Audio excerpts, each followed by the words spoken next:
부인님, 무슨 일이 있더라도 아드님을 때리지는 않겠습니다. 천주님 앞에 맹세합니다. 이렇게 말하면서 그는 대담하게도 레날 부인의 손을 잡아 자기 입술로 가져갔다. 부인은 이러한 동작에 놀랐으나 생각해보니 분하기도 했다.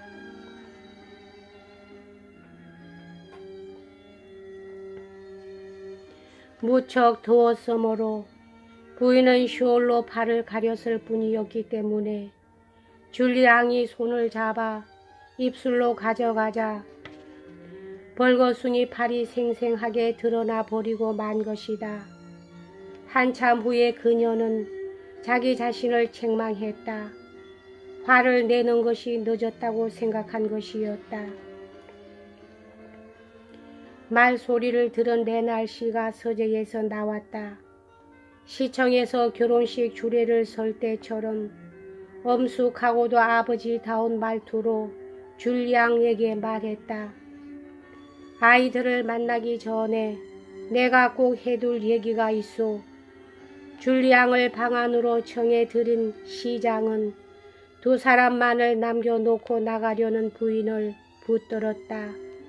문을 닫고 나서 레날 씨는 엄숙한 태도로 걸터앉았다. 신부님은 당신이 훌륭한 청년이라고 말씀하시더군. 집에서는 모든 사람들이 당신을 정중하게 대우해 줄 것이고 만약 내가 만족할 수 있도록만 해준다면 언젠가는 다소간이 남아 당신의 장래 처신에 대해서 힘이 돼줄 생각이요. 한 가지 부탁할 것은 앞으로 가족이나 친구들을 만나지 말도록 해달라는 거요. 그들의 언동은 아무래도 우리 아이들에게는 맞지 않으니까. 자, 이것은 첫 달 봉급 36프랑인데 이 중에서 단 한 푼도 아버지에게 주지 않겠다고 분명히 약속해 주기 바라오. 레날 씨는 노인에 대해서 감정이 퍽 좋지 못했다. 이번 일에 있어서 영감이 자기보다 교활하게 상대를 했기 때문이다. 자, 선생, 나의 명령으로 우리 집에서는 누구나 당신을 선생이라고 부르게 돼 있어. 머지않아 선생도 곧 상류 가정생활의 고마움을 알게 되리라고 생각하지만 그렇게 되면 선생, 아이들이 당신의 그 보통 양복 차림을 보는 것은 좋지 않소. 여기까지 말한 레날 씨는 부인을 향해 물었다.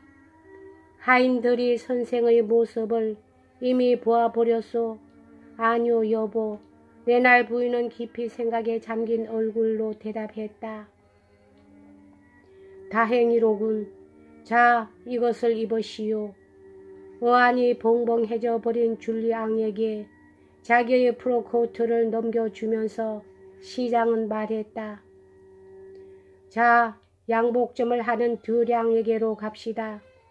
1시간 이상이나 지나서 레날 씨가 검은 옷으로 완전히 몸을 감싼 신임 가정교사를 데리고 돌아와 보니 부인은 본래 있던 자리에 그냥 앉아 있었다.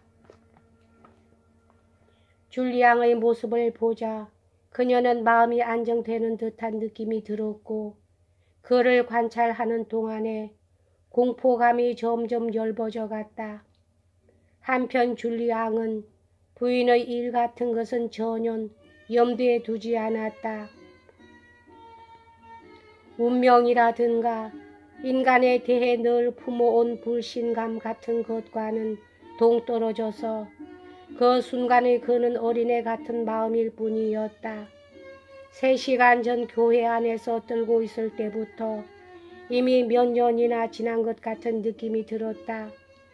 줄리앙은 레날 부인의 싸늘한 표정을 깨닫고 자기가 대담하게 손에 키스를 했기 때문에 화가 나 있는 것이라고 생각했다. 그러나 지금까지 입었던 옷과는 전혀 다른 옷의 감촉에 자랑스러운 기분이 솟아 완전히 들떠 있었고 더구나 그 기쁨을 감추려고 하는 나머지 그의 동작에는 어딘가 당돌하고도 점잖지 못한 것이 드러났다. 레날 부인은 놀란 눈매로 줄리 앙을 지켜보고 있었다. 좀 듬직한 태도를 취해줘야겠소. 아이들이나 하인들에게 존경을 받고 싶으면 말이요. 하고 레날 씨가 말했다. 새 옷을 입으니 기분이 안정되지 않는군요. 워낙 가난한 시골뜨기라 평복 밖에는 입어보지를 못했으니까요. 허락만 하신다면 저희 방으로 물러가고 싶습니다만 이번에 집에 받아들인 저 사나이를 어떻게 생각하오? 하고 레날 씨는 부인에게 물었다. 필경 자기 자신도 깨닫지 못하는 말하자면 본능적인 마음의 움직임 때문에 레날 부인은 자기의 본심을 감추고서 남편에게 말했다. 당신처럼 썩 마음에 들지는 않아요. 그 시골뜨기 청년을 너무 친절히 하면 금방 젖어서 한 달이 차기도 전에 내보내지 않으면 안 되게 될지도 몰라요. 그러면 내보내버리면 그만이지. 손해를 보아봤자 기껏해야 100프랑 정도겠고 하여간 그 기간이면 온 베리에로의 인간은 레날 씨의 아들들에게 가정교사가 붙어있는 것을 눈에 익히게 돼버릴 테니까 줄리 앙에게 직공 차림을 시킨다면 우리의 목적은 달성할 수가 없단 말이요. 내보낼 경우에는 물론 좀 전에 양복점에서 맞춘 검은 옷은 뺏어두면 돼요. 그가 가질 수 있는 것은 기성복 집에서 사입혀가지고 온 그 기성복만이 될 거요. 줄리앙이 자기 방에 들어박혀 있었던 시간은 레날 부인에게는 일순간처럼 여겨졌다. 가정교사가 온 것을 안 아이들은 어머니에게 수없이 질문 공세를 폈다. 드디어 줄리앙이 모습을 나타냈다. 전혀 다른 사람 같았다. 듬직하다는 표현만으로는 부족할 정도로 그는 엄숙의 화신과 같았다. 아이들에게 소개되자 레날 씨 자신조차도 깜짝 놀랄 만큼 훌륭한 태도로 이야기했다. 훈시를 끝낼 때 그는 이렇게 말했다. 여러분, 나는 여러분에게 라틴어를 가르치기 위하여 왔습니다. 어떤 학과를 암송한다는 것이 어떤 것인지 여러분들은 알고 있겠죠. 여기 성서가 있습니다만 하고 줄리앙은 검게 장정한 32절 판의 작은 책을 내보이면서 말했다. 이것은 특히 우리 주 예수 그리스도의 얘기, 즉 흔히들 신약이라고 하는 부분입니다. 앞으로 여러분에게 가끔씩 암송시킬 작정입니다만 우선 내가 암송해 보겠습니다. 장남인 아돌프는 이미 책을 손에 들고 있었다. 되는 대로 펼쳐 들고 어느 기절이라도 좋으니 1000마디만 불러주세요. 우리들 모든 사람들이 향할 바를 가르치고 있는 이 귀한 책을 그만두라고 할 때까지 암송해 보여드리겠습니다. 아돌프는 책을 펼쳐 들고 어느 1000마디를 읽었다. 그러자 줄리 앙은 프랑스 말이라도 짓거리듯이 그 페이지 전부를 술술 외워버렸다. 레날 씨는 흐뭇한 듯 부인을 바라보았다. 아이들은 양친이 놀라는 것을 보고서 눈을 크게 떴다. 하인이 살롱의 문께로 나타났다. 줄리 앙은 라틴어를 계속 외우고 있었다. 하인은 처음에는 꼼짝도 하지 않고 서 있었으나 이윽고 사라졌다. 잠시 후 부인의 하녀와 참모가 문께로 나타났다. 그동안 아돌프는 이미 8군데나 책을 펼쳤으나 줄리 앙은 여전히 거침없이 암송을 계속했다. 어머 귀여운 사제님, 마음씨 착하고 신앙심이 깊은 참모는 입 밖으로 소리내어 말했다. 레날시의 자존심은 도무지 편안스럽지가 못했다. 가정교사를 시험하기는커녕 무엇이든지 좋으니 라틴 말의 문구를 생각해내려고 열심히 기억을 더듬었다. 겨우 호라티우스의 식기 하나가 입 밖으로 튀어나왔다. 줄리앙은 성서에 나오는 라틴 말밖에는 몰랐다. 줄리앙은 양미간의 주름을 잡고 이렇게 대답했다. 제가 봉사하고 있는 신성한 직책은 그러한 속세의 시인의 작품을 읽는 것을 검하고 있습니다.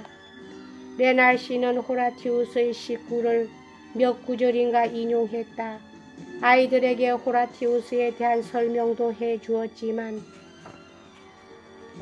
줄리앙에게 아주 감탄해버린 아이들은 아버지의 말 같은 것에는 거의 귀조차 기울이지 않았다. 그들은 줄곧 줄리앙만을 지켜보았다. 하인들이 여전히 문께에 서 있었으므로 줄리앙은 좀 더 시험을 계속해야겠다고 생각했다. 그래서 가장 나이 어린 아이에게 말했다. 스타니슬라스 크사비 군, 어디든지 좋으니 성서의 한 귀절을 지적해 주어야겠어요. 어린 스타니슬라스가 의기양양해져서 어떤 한 귀절의 첫 마디를 겨우 읽자 줄리앙은 그 페이지 전부를 암송해 버렸다. 마치 레날시의 승리를 완전 무결하게 해주기 위해서인 것처럼 줄리앙이 한참 암송하고 있을 때 저 노르망디 종의 명말을 가지고 있는 발르노 씨와 군수인 사르코 드 모지롱 씨가 들어왔다. 이때의 광경이 줄리앙에게 선생이라는 칭호를 붙이게끔 만들었다. 하인들조차도 그렇게 부르는 것을 반대할 수가 없게 된 것이었다. 그날 밤 베리에로의 주민들은 그 놀라운 일을 보기 위해서 레날시의 집에 모여들었다. 줄리앙은 누구에게나 서먹서먹하고 우울한 태도로 대했다. 그의 명성은 순식간에 온 거리에 번졌기 때문에 며칠이 지나자 레날시는 누군가에게 줄리앙을 빼앗겨 버리진 않을까 걱정이 되어 2년 기한의 계약서에 서명을 해주지 않겠느냐고 요구했다. 줄리앙은 쌀쌀하게 대답했다. 용서해 주십시오. 만약 댁에서 그만두게 할 의향이 있으시다면 저는 언제든지 물러가야만 합니다. 댁에는 아무런 의무도 없는데 나만이 구속당하는 그런 계약서는 공평하다고 할 수가 없습니다. 사양하겠습니다. 이렇듯 줄리앙이 요령있게 굴었기 때문에 그 집에 들어와 한 달이 채 지나가기도 전에 다름 아닌 레날시까지도 그를 존경하게 되고 말았다. 사제는 레날시나 발르노시 두 사람과 서로 등지고 지냈으므로 줄리앙이 옛날 나폴레옹에게 심취했었다는 것을 들출 사람은 아무도 없었다. 줄리앙은 나폴레옹의 말을 할 때는 반드시 혐오의 표정을 띄우고는 했다. 여기까지 하겠습니다.